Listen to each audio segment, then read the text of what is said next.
Hello भैया, good morning. ये जलसीमियम को कहाँ कहाँ हम लोग यूज़ कर सकते हैं, जरा उसके बारे में थोड़ा सा बताएंगे।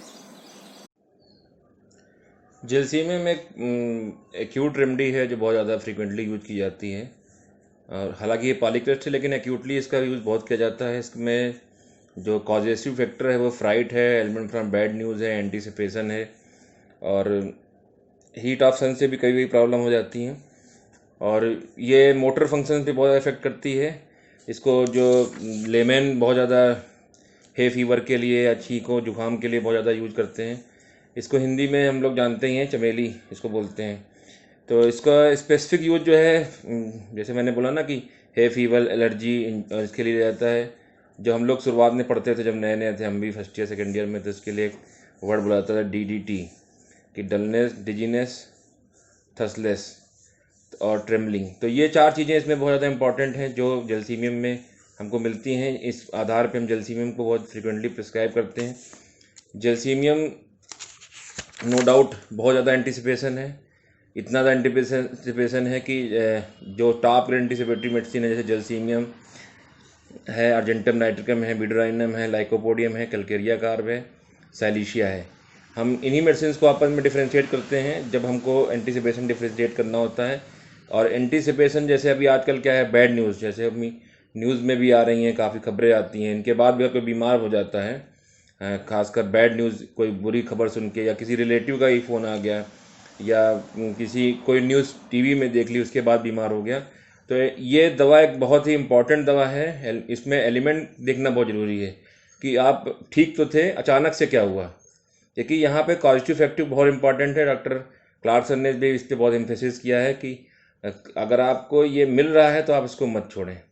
तो और इसमें एक सबसे चीज़ इंपॉर्टेंट चीज़ है कि मोटर नर्वस सिस्टम पे इफेक्ट करती है। तो जो भी सिम्टम आएंगे तो बहुत ज़्यादा वीकनेस, डलनेस, इवन पेशेंट चाहेगा कि आँख ओपन करें, जैसे कास्टिकम में भी होता है। कास्टिकम भी पैरालिटिक कंडीशन प्रोड्यूस करती है, तो ये दवा भी एक पैरालिटिक कंडीशन प्रोड्यूस करती है, एक्यूट। अच्छा, इसीलिए एक पेशेंट अभी हाल ही में मेरे से उसने संपर्क किया। उसको हाइपरटेंशन और डायबिटीज़ की तकलीफ़ है। साथ में कुछ दिनों से उसे बहुत ज़्यादा डलनेस फील हो रही है। उसको ऐसा फील होता है जैसे हर समय नींद आ रही है, आंखें नहीं खुलती हैं। और वो हुआ तब से है जब से उसको कोरोना का फियर बैठ गया है कि कहीं वो हल्का सा सर्दी जुकाम, कहीं कोरोना तो नहीं है।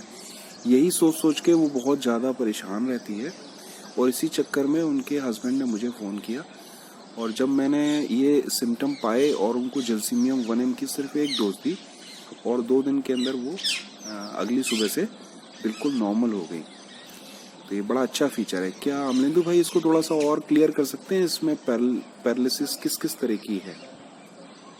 जेलसीमियम मेडिसिन के बारे में बात करनी थी। तो जेलसीमियम का जो मेन चीफ एक्शन है जेलसीमियम मेडिसिन का, वो हम सबको पता है कि जेलसीमियम बेसिकली नर्वस सिस्टम पे काम करती है। और एक जो चीफ पिक्यूलियर सिम्टम है जेलसीमियम का, वो है डलनेस, डिजीनेस एंड ड्राउजीनेस। और इसमें जो मोटर नर्व्स की पैरालिसिस मिलती है ज़्यादातर केसेस में, और एक इसके साथ साथ एक जनरल प्रोस्ट्रेशन भी मिलता है।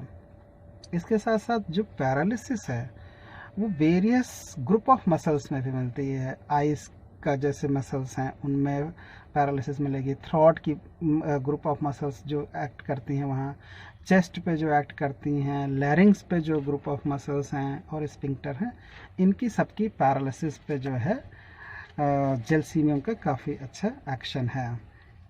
इसके अलावा अगर कोराइज़ा लंबे समय तक रहा या इन्फ्लुएंज़ा रहा है, तो उसके वजह से अगर कोई नर्वस वीकनेस है तो उसमें भी जेलसीमियम बहुत अच्छा वर्क करती है।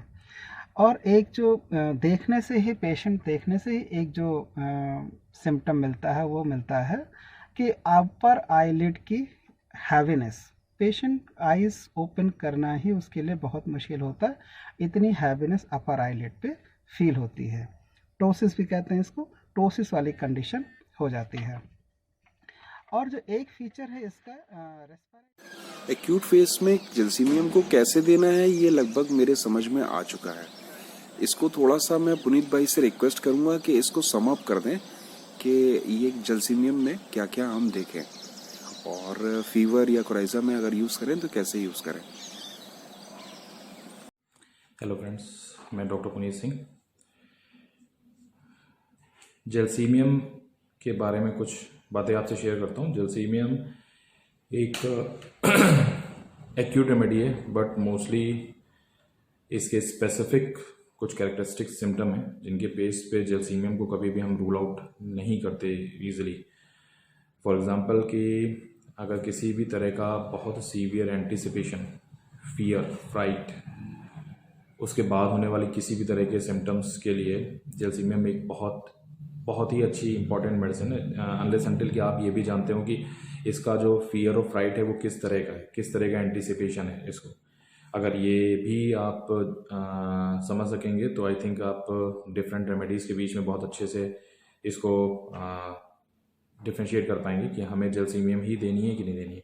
फर्स्ट ऑफ ऑल, जितना मैंने समझा है, देखा है कि जो जलसीमियम का फ्राइट है, आप कभी भी किसी की भी फ्राइटेंड स्टेट देखते हैं, किसी भी पर्सन की, किसी भी पेशेंट की फ्राइटेंड स्टेट जो होती है, तो फ्राइटेंड स्टेट में जनरली हमें पसीना आना, एक अजीब सा डिसऑर्डर्ड फेस हो जाता है, हमारा पेल फेस हो जाता है। बट जलसीमियम के साथ में ये है कि आपका वो फ्राइट है आपका, वो जलसीमियम की ट्रेमलिंग में नज़र आता है। There is a very very much huge amount of trembling is there in the body trembles very much gelsemium. And the second specific thing about the gelsemium is there is a very much great prostration along with this. After fright even आपको sleepiness हो सकता है बहुत ज़्यादा। Even इसकी body fever के जो state होते हैं, फीवर इसमें जलसीमियम में जो फीवर होता है this is long continued and high fever state होती है बहुत ज़्यादा। इवन वोमिटिंग कॉज करती है जलसीमियम में, बहुत तेज़ फीवर के बाद ड्यूरिंग वोमिटिंग। और फीवर स्टेट का एक बहुत अच्छा कैरेक्टरिस्टिक ये है कि जनरली हमें फीवर या हीट स्टेजेस में थर्स्ट आती है, बट जलसीमियम इज़ कम्प्लीटली थर्स्टलेस, उसको बिल्कुल भी थर्स्ट नहीं होती है ड्यूरिंग फीवर। और इतनी ज़्यादा ट्रेमलिंग है ड्यूरिंग फीवर, अगर उसको चिल स्टेट है कि आपको you have to hold him, आपको उसको पकड़ना पड़ेगा। दैट मीन्स कि अगर हमारे पास 2-3 क्लियर कट सिम्टम है, पहली चीज़ है किसी भी तरह का fear, fright, anticipation. Second one कि उस एंटीसिपेशन के साथ में किसी भी तरह की बहुत सीवियर ट्रेम्बलिंग, इवन ज़बान पे लड़खड़ाहट, होंठ का कांपना, ये बहुत इंपॉर्टेंट है। हाथों का, उंगलियों का कांपना, पूरी बॉडी ऐसे शेक होती है जैसे लगता है कि आप किसी को लिटरली उठा के बार बार हिला रहे हो। So much of shaking of the body, this is the very much characteristic symptom of जलसीमियम along with the prostration. बिल्कुल प्रोस्ट्रेशन है, स्लीपीनेस बनी हुई है, डलनेस है, बिल्कुल ऐसा है जैसे हम कहेंगे ना कि हिलाना मुश्किल है पेशेंट को। ठीक है, इसके साथ साथ एक और कैरेक्टरिस्टिक है कि जलसीमियम works very well on the muscular weakness. Muscles weak होती हैं, हिलना मुश्किल है, चलना मुश्किल है, हाथ पैर जहाँ पे रखना चाहते हैं रख नहीं पा रहे हैं। मसल्स का इसका पैरालिसिस जो है, क्योंकि एक न्यूरोलॉजिकल मेडिसिन है, तो जो इसकी पैरालिटिक स्टेट आती है वो आपकी बेसिकली आईज, ऑकुलर मसल्स पे आती है, इसके अलावा थ्रोट पे आती है, इसके अलावा लंग्स एंड डायफ्राम पे भी आती है। तो this is very important medicine if someone is having very much fright and he is having any type of symptoms like fever है, कुछ भी, कफिंग है, कुछ भी, but he is not able to coughing is expectoration out easily. वहाँ पे एक chest muscles में एक जिसको बोलते हैं वीकनेस फील होगा, डायफ्राम में वीकनेस फील होगा, ठीक से नहीं सांस लेने में प्रॉब्लम आएगी उसको मस्कुलर एक्टिविटी जो है, इवन जो आपका आंखें हैं उसको टोसिस हम लोग अपने लैंग्वेज में बोलते हैं, मेडिकल लैंग्वेज में ptosis is a very much characteristic symptom of gelsemium. So if and another thing, एक बहुत स्पेसिफिक सिम्टम इसका है, हेडेक आता है along with the fever. But headache में एक पेशेंट की कंप्लेन होती है, that is headache is feeling like some band is around my head, some band, कुछ बैंड है but the demarcation of band is not clear, but something is there, कुछ कसा हुआ, बंधा हुआ सा है, इस तरह का हेडेक डिस्क्राइब करता है patient. So it's a very good remedy for anticipatory fear and any element which is occurring after this anticipation and fright state and of any level, but there should be trembling. You must remember there should be trembling, there should be dizziness in Gelsemium. ये होना ज़रूरी है. Along with vomiting, there may be vomiting, okay, and high fever status there, okay. It is a very good remedy in some coryza state also, but I think चूँकि इसकी symptom severity बिल्कुल clear cut है कि severe symptom हो plus followed bye वो पहले से कहीं ना कहीं फ्राइट की स्टेज है, कहीं ना कहीं एंटिसिपेशन की स्टेज है, वहाँ से ही क्रिएशन इसका आता है, वहाँ से ही इसका जो ओरिजिन है वो है. So we must remember this remedy in this type of acute stage. Okay, thank you very much. सारे भाइयों ने आज मुझे जेलसीमियम पढ़ा दी, एक्यूट स्टेज में कैसे इस्तेमाल करनी है. मैं समझता हूँ मेरे साथ साथ दोस्तों आपको भी पता चल गया होगा. ये गुड मॉर्निंग वीडियो हम लोगों ने सब अपने अपने घर से डिस्टेंस को फॉलो करते हुए बनाया है और आपको जेलसीमियम बताने की कोशिश की है. Thank you very much. ऐसे वीडियो लेकर मैं आता रहूँगा. तब तक इंतज़ार करें, शेयर और लाइक करते रहें, पढ़ते रहें, पढ़ाते रहें. Very very good morning to you all.